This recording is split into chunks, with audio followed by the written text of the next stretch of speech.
So, Tom would always come to Poetic License, and I would always go to his community poetry at Half Price Books. And he would set things up on the table at community poetry. He wouldn't do this at Poetic License, but he would have all of these glasses, different colors, and I'd be like, let me try this one on.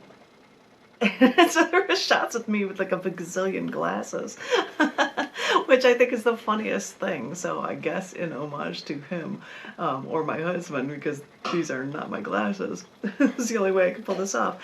I thought I would share with you some poems from every event of the year.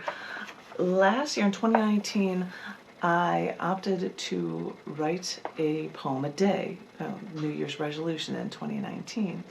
So I was like, I need an excuse to write something. And I was like, why don't I just see what kind of crazy holidays are going on? Hey, it's National Sword Swallowing Day. I'll write a poem about that. So I started filling it with that, and I started doing so many that it was suggested to me to make 2 volumes for book release. This is volume 1, and hopefully by the second half of this year, volume 2 will exist as well, which will be bigger than this one, approaching 300 pages of all mostly new stuff. So I thought I would take a couple readings here for you and do poetry from March and April, I think. I think that would be a cool thing to do for you. And in the table of contents, it says the days for things. I know the first one I was going to read was for March 20th, World Storytelling Day, storytelling. And then I believe I was going to try Manatee Appreciation Day, which is the last Wednesday of March with Under the Sea. I might do National Anything on a Stick Day on March 28th, which is Poetry on a Stick. And also on March 28th, it was the Discovery of the Asteroid Palace, which is unlocking history 1 asteroid at a time. I'm going to read you the March ones in this reading, and then maybe I'll read the April ones to you as well, if we've got the time. So enjoy these March poems from every event of the year, Volume 1, January through June, through Scarce Publications. This first one for Storytelling Day is called Storytelling. You see, my mom, 11 years ago, had breast cancer. And the 3 girls flew to visit her at her home across the country. And Mom felt bad that she couldn't make our trip better because she just found out that she had cervical cancer too. But we couldn't have come at a better time. And she had procedures, and she had surgeries, and she had radical hysterectomy, and then the cancer was gone. She was in the clear. So for a decade, she went to the doctor, and they found no cancer in her. And all seemed well. She had beaten a killer. When I was almost killed in a car accident, I had a head trauma and no fractured bones except for my skull. They never told me, just my family, but not me, the patient, that I'm expected to have a seizure within 6 months of my accident. I had a grand mal seizure 7 months after I was almost killed. No one explained to me what was happening, and I had to figure it out as I went along.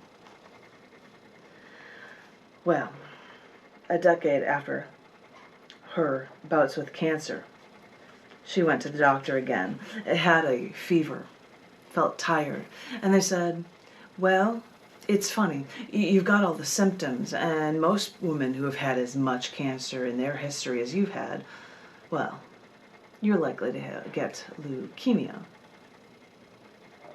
Well, she did. And when she found out at her home in Southwest Florida, she traveled to the University of Chicago Hospital. They're a good hospital, you know. And she got prepped for chemo. Was in the hospital shorter than me. Damn, I shouldn't be so self-centered that way. And she had chemo, lost her hair, and with a new crew cut. When her hair grew back, she started to look like her brother, Uncle Pete, from his army photos. And the doctor said that she was in remission. Now, this leukemia is a tricky thing, cancer of the blood versus cancer of an organ. It was easier when you could just remove an organ and leave it at that, but this was cancer in her blood, and the cancer crept into her bone marrow. And they had to periodically drill into her hip bone for a bone marrow biopsy to see if there was any cancer in her bone marrow.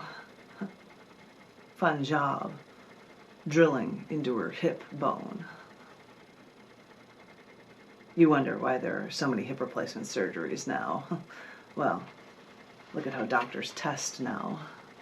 A little bone pulling here, a little bone pull there. Well, anyway, the doctor said that she was in remission. Happy, happy, joy, joy. But because the cancer of the blood thing was tricky, they were going to give her another round of chemo just to be on the safe side. Because, you know, if people don't get through this extra round of chemo, the leukemia is more likely to actually come back. So Mom took the chemo, and she recovered at my sister's house until she was well enough to go back home and recoup in her own home. I visited her in her recoup time, just shy of my parents' 56th wedding anniversary. Bought the cologne Dad would give Mom for their anniversary while I was visiting. She hoped that when her hair grew back, after this chemo, it would grow back curly. And it was. And she was so used to having a hairdresser style her hair into a beehive, and she'd have to sleep on her nose to keep her hairstyle in place until her next hairdresser appointment. So her hair was curly now, and she bought a curling hair gel, and she wore a little white hat, and she could always pull off looking good in hats. And the curled ends of her hair, new short hair, was around her little cap. She looked so cute.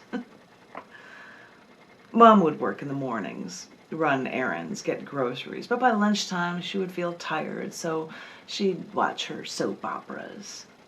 But who can blame her? She was still in recovery from all that chemo hell that she just went through. And all other neighbors said, it's amazing how well she's doing after all she's gone through. And they were right. A month after I left from visiting, Mom started to feel tired, feverish, so Dad took her to the doctor, and they said, silly us, she wasn't in remission. They wanted to put her in hospice care immediately, but she looked at Dad, and they both instantly agreed that they weren't giving up that easily, so back to the University of Chicago hospitals. More chemo for Mom, a different chemo this time, so she wouldn't lose her hair. But after she went through this chemo again, they found no change in her condition.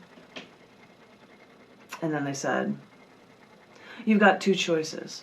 Because you're immune to chemo now, you can go for further experimental treatments, or you can decide to stop treatment. And she said, I don't want hospitals anymore. So she made her choice. And the doctor said that she had 2 to 6 months to live, maybe as long as a year. And I said to her that as she was getting platelets at the hospital, well, your father had cancer. Doctors gave him 6 months to live. How long did he live? And she said, 6 years. So this was something she could beat. We Bakutas come from a strong stock. We can do anything. I know we can. Well, I don't think she wanted to fight. I think the pain in her bones was too strong. And I think she was tired of fighting a battle she couldn't win. So she let it take over. They said 2 to 6 months. She lived just shy of 3.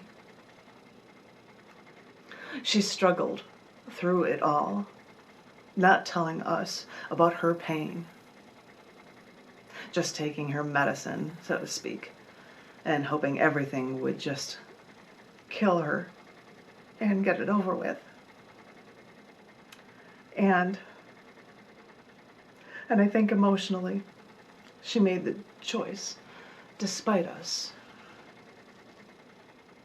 And now I write this story, and my father is sleeping in front of the TV in his lounge chair next to me. He says it's more comfortable there to fall asleep. And I'm listening to his breathing while he sleeps, and I hear him panting every 30 seconds while he sleeps, like he's having nightmares about it all still. And as I tell this story, there's still a panic in the air, even while he sleeps.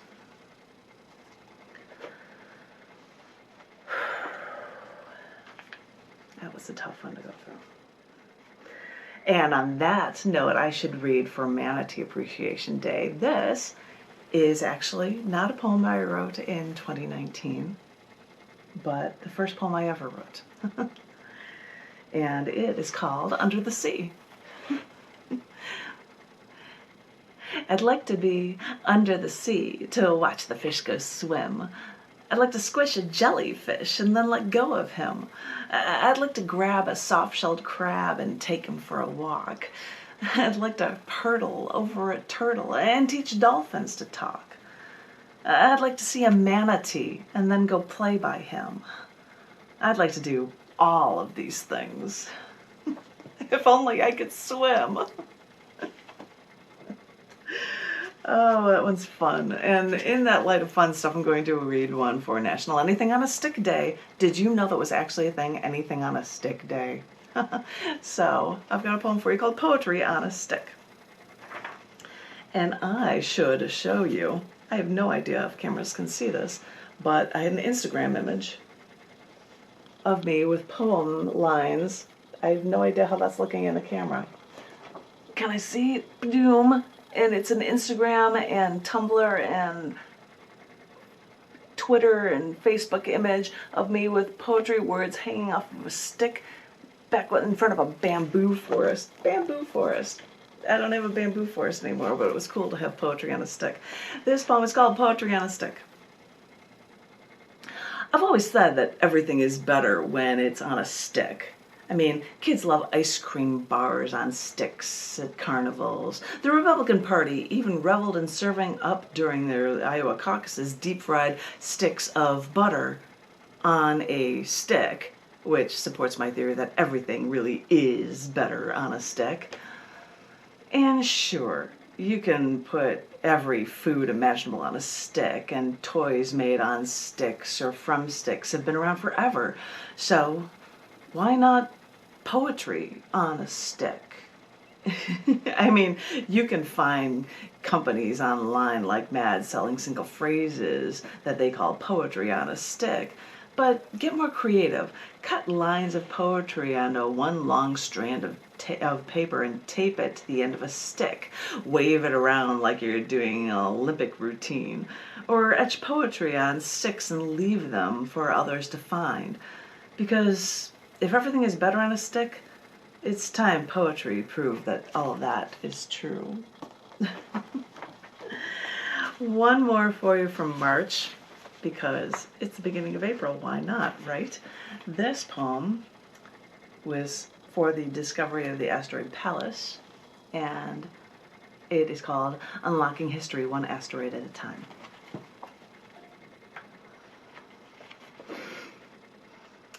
People who love the night sky also have a special love affair with anything not from this planet.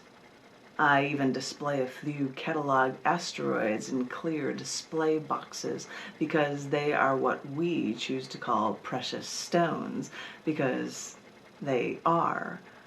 They unlock Earth's and the solar system's history.